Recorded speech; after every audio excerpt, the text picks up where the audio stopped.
बच्चों हम पढ़ रहे हैं क्लास 11th का 11th चैप्टर आपकी गणित की पुस्तक का, जो कि एनसीईआरटी पाठ्यक्रम पर आधारित है। बच्चों जस्ट पिछले वाले वीडियो में मैंने तुम्हें पैराबोला के चारों समीकरणों के बारे में बताया, उन सभी के हमने बढ़िया एग्जांपल्स कर लिए जो आपकी प्रश्नमाला में काम आने वाले हैं। और आशा करता हूँ ये सभी प्रश्न पहले ही आपने ट्राई कर लिए, केवल आप संतुष्टिकरण के लिए वीडियो देख रहे हैं। यदि किसी बालक या बालिका ने ट्राई नहीं किए तो बच्चों ये बिल्कुल घोर पाप है, आपको ट्राई करने चाहिए पहले, क्योंकि मैथमेटिक्स में बिना ट्राई किए आपको मैथमेटिक्स की ओरिएंटेशन समझ में नहीं आएगी। अगर आप डायरेक्ट सॉल्यूशन देख रहे हैं तो आपको क्वेश्चन याद होने लग जाएंगे, हमें याद नहीं करने, हमें बोर्ड पे जो भी क्वेश्चन होता है उस तरह के क्वेश्चंस की ओरिएंटेशन कॉन्सेप्ट दिमाग में फिट करना होता है, ताकि आगे हमारे कंपटीशन में भी हमारे काम आए। ठीक है, चलो आगे बढ़ो। प्रश्न नंबर 1 बच्चों में क्या क्या निकालना है? नाभि के निर्देशांक a, 0 -a, 0 जो भी बन रहा हो, परवलय का अक्ष, ठीक है, नियता का समीकरण, नाभि लंब जीवा की लंबाई, सारी बातें मैं याद करनी। तो एक बार बच्चों एग्जाम्पल में मैंने तुम्हें सब कुछ करा दिया, इस तरह का एग्जाम्पल अब खुद से ट्राई कर लो, मैं शॉर्ट में करता हूँ। देखो परवलय का समीकरण हमारे पास क्या होता है, y² बराबर 4x हो जाएगा, ये वाला पॉजिटिव इस साइड। तो बच्चों यहाँ पे हमने देखा 4a बराबर 12। अब तो नाभि लंब की जीवा बच्चों कितनी आ गई, 12।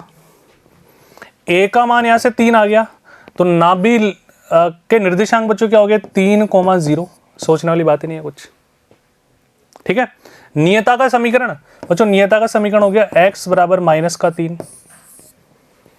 x अक्ष के अनुदिश है तो x का समीकरण y बराबर 0। सब कुछ तो निकाल लिया, क्या बचा? आ जाओ डायग्राम के माध्यम से और समझाता हूँ। नाभि लंब की जीवा 4a बराबर 12 आंसर आ गया हमारे पास।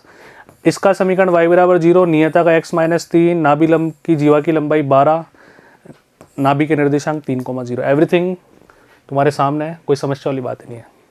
लेकिन एग्जाम में इस तरह से करना है, इस तरह से नहीं करना। ये तो मैंने तुम्हें रफली समझाया, न्यूमेरिकल स्टेप्स। देखो बच्चों मैथमेटिक्स वाले बच्चों को थोड़ा मैच्योर होना पड़ेगा, समझना इस तरह से होता है। लैंग्वेज आपको लिखनी है अपनी भाषा में, क्लियर है? चलते हैं बच्चे दूसरे सवाल पे। ऐसे सवाल हमने कर लिए, अब तुम्हें साफ साफ दिखाई दे रहा है x² = समथिंग और पॉजिटिव यानी कि ऊपर की तरफ खुलेगा, बोलो हाँ है ना। और ऊपर की तरफ खुलेगा तो सर ये इस तरह का परवलय बनेगा, x² बराबर 4ay। अब तो सब कुछ तुम निकाल सकते हो बच्चों। 4a कंपेयर करें तो 6, नाभि लंब की जीवा, नाभि लंब जीवा की लंबाई बच्चों कितनी आ गई हमारे पास, 6 आ गई, बोलो हाँ है ना। यहाँ से a का मान तुम निकाल लो, 6/4 यानी कि 3/2। ऊपर की तरफ खुलेगा तो इसके नाभि के निर्देशांक बच्चों कितना हो गया, 0,3/2, बोलो हाँ है ना। इसकी नियता नीचे की तरफ बन जाएगी y बराबर -3/2। इसका समीकरण y पर है तो x बराबर 0। सब कुछ तो आ गया, बताओ क्या करना है? बहुत आसान है, देखो इधर आओ, ये डायग्राम बन गया। ये नाभि लंब की जीवा, वर्टेक्स 0,0 हमारे पास है ही, नाभि के निर्देशांक, ये अक्ष का समीकरण, एवरीथिंग तुम्हारे सामने, कोई दिक्कत वाली बात नहीं है, ठीक है। बढ़े थोड़ा सा आगे। नियता y बराबर माइनस है, यही बोला मैंने, y बराबर -3/2। नाभि लंब की जीवा 4a 6, डायरेक्ट कंपेयर करने से आ जाएगी, a का मान रखने की आवश्यकता है ही नहीं यहाँ पे, क्लियर है। बढ़े थोड़ा सा आगे, चलो। सेम y² बराबर -8x। अब बच्चों किस तरफ खुलेगा, बाईं तरफ, x अक्ष के अनुदिश, x अक्ष के सम्मित। तो ध्यान से देखो, y² बराबर -4ax, ठीक है, क्लियर है क्या वाली बात? y² बराबर -4x। तो कंपेयर करें क्या, तो -4a बराबर -8 है ना, -4a बराबर -8। तो बच्चों 4a का मान कितना आ गया, 8। तो नाभि लंब की जीवा 8 आ गई, a का मान 2 आ गया, ठीक है। तो इसके निर्देशांक बच्चों क्या हो जाएंगे, -a,0 यानी कि -2,0। ये नाभि के निर्देशांक हो गए हमारे पास। अब बच्चों इस तरफ है तो इस तरफ, यानी कि x = पॉजिटिव है ना, x = पॉजिटिव a, ये हमारी नियता का समीकरण बन जाएगा। y बराबर 0 अक्ष का समीकरण बन गया। सब कुछ तो आ गया, कोई दिक्कत वाली बात नहीं। आ जाओ मैच कर लेते हैं, ध्यान से देखो। a का मान 2 आ गया, -2,0 नियता का समीकरण, नाभि लंब जीवा की लंबाई 8, सब कुछ वही है।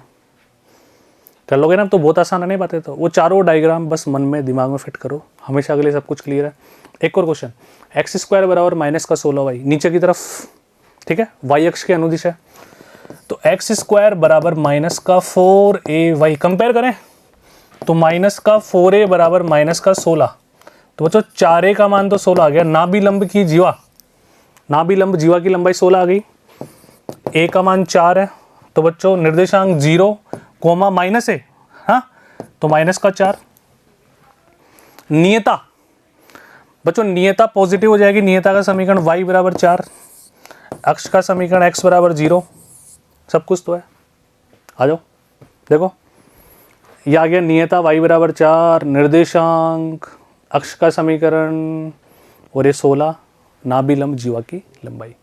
पढ़े थोड़ा आगे, बहुत आसान है ना, डायग्राम बना लेना अब तो खुद ही।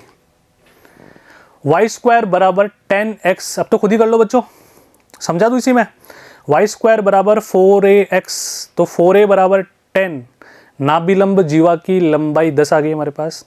a का मान आ गया बच्चों, 4a बराबर 10 है तो a का मान 10/4 यानी कि 5/2। यह खुलेगा दाईं तरफ x अक्ष के अनुदिश, तो 5/2, 0। नियता का समीकरण x बराबर -5/2, अक्ष का समीकरण y बराबर 0। ये लो सब कुछ आ गया, ठीक है। नियता, नाभिलंब जीवा, यहाँ पे इसको सही कर लेना, वाई स्क्वायर बराबर 10x। डन। बढ़े थोड़ा सा आगे चलते हैं बच्चों। प्रश्न नंबर 6 पे क्या कह रहा है, एक्स स्क्वायर बराबर -9। बच्चों इसमें थोड़ी सी एरर है, यहाँ पे y भी आएगा, सही कर लो इसको ना, इतना तो दिमाग तुम्हारा भी चली जाता होगा बच्चों। एक्स स्क्वायर बराबर -4ay से तुलना करें तो बच्चों यहाँ पे अपन क्या कह सकते हैं, किस तरफ खुलेगा, नीचे की तरफ खुलेगा।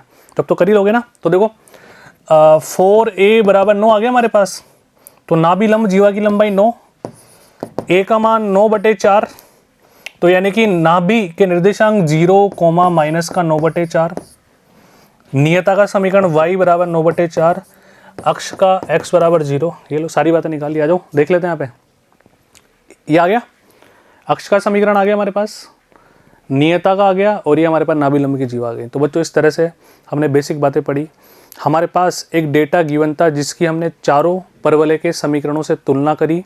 नाभिलंब की जीवा की लंबाई निकाली हमने, नियता का समीकरण निकाला, x का निकाला, नाभि के निर्देशांक निकाले। अब उल्टा हो सकता है, हमारे पास समीकरण हो सकता है, या ये जो इन्फॉर्मेशन क्वेश्चन ने पूछी ये हो सकती है और समीकरण पूछ ले, ठीक है। तो करते हैं अगली वीडियो में मिलते हैं, जब तक एक बार यहाँ तक आप ढंग से प्रैक्टिस करिए। धन्यवाद बच्चों।